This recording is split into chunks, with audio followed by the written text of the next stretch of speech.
I think we should talk more about the positive inheritances of the country, because one of them is the idea that you can judge people based on the content of their character and not the color of their skin. I think we should lean into that and be proud of that, and not, constantly be worried that we're going to offend people by just doing basic, normal, moral things, which is not judging people by the color of their skin all the time. So I do think that a lot of these, two-colored marriages are a way of leaning into the fact that we are all part of the same family, if we're willing to look past the superficial things. My God. Okay, this guy. On that note, hey everyone, welcome back to the channel. I'm Adam Parkamenko. Today we're tackling an issue that is deeply troubling and profoundly significant for our collective progress.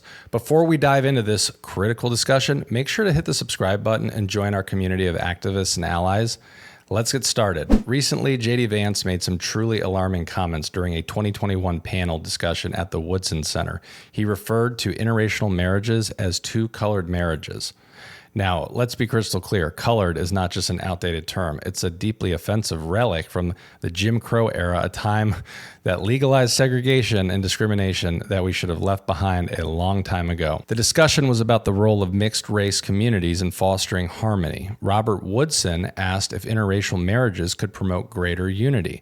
While Vance's intention might have been to show progress, his choice of language revealed a shocking level of insensitivity and ignorance. By calling these unions two-colored marriages, he's perpetuating a harmful and racist narrative that has no place in our modern society. Vance stated, "I do think that a lot of these, two-colored marriages are a way of leaning into the fact that we are all part of the same family if we're willing to look past the superficial things." This is not just about bad phrasing.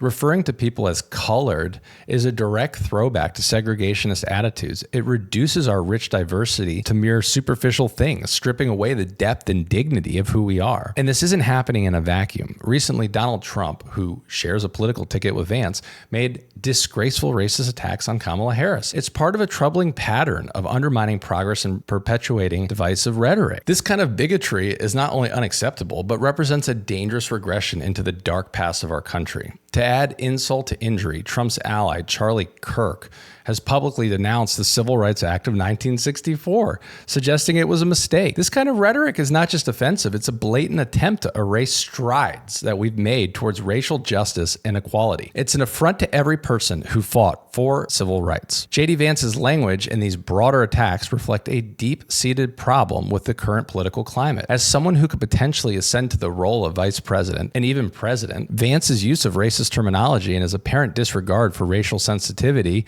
is deeply alarming. And it's a stark reminder that our leaders must be held to the highest standards of respect and inclusivity. I've been working on campaigns for 20 years. A winning political campaign centered on positive policies thrives on a clear and compelling vision for the future, grounded in hope and tangible change. By focusing on uplifting, forward-thinking solutions rather than dwelling on negativities, campaign connects with voters on an emotional level, inspiring them to envision a brighter future, highlighting specific actionable plans that address key issues like healthcare and education and climate change, demonstrates a real commitment to real progress, fostering trust and enthusiasm among supporters as well. So effective communication of these positive policies also ensures that the campaign resonates with a broad audience, including those who might be disillusioned with traditional politics. And there's a lot right now. Furthermore, a successful campaign that prioritizes leaving the country in a better place for future generations taps into a deeply held desire for meaningful impact and legacy. It frames the election as a pivotal moment to make lasting improvements that will benefit not only the current electorate, but also the next generation. By emphasizing the long-term benefits of their policies and the moral responsibility to improve society, the campaign galvanizes voters who are motivated by ideals, justice, sustainability, and equity. This forward-thinking approach fosters a sense of collective purpose and urgency, driving higher engagement and support. This is what the Kamala Harris campaign for president is, and it's what the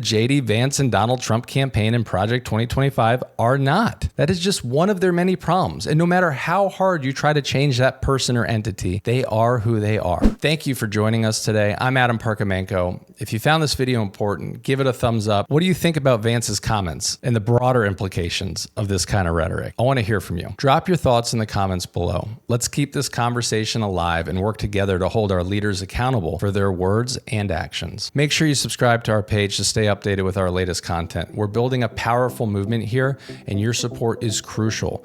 Together, we can push back against racism and create a more inclusive and just society. The future is in our hands. Thank you.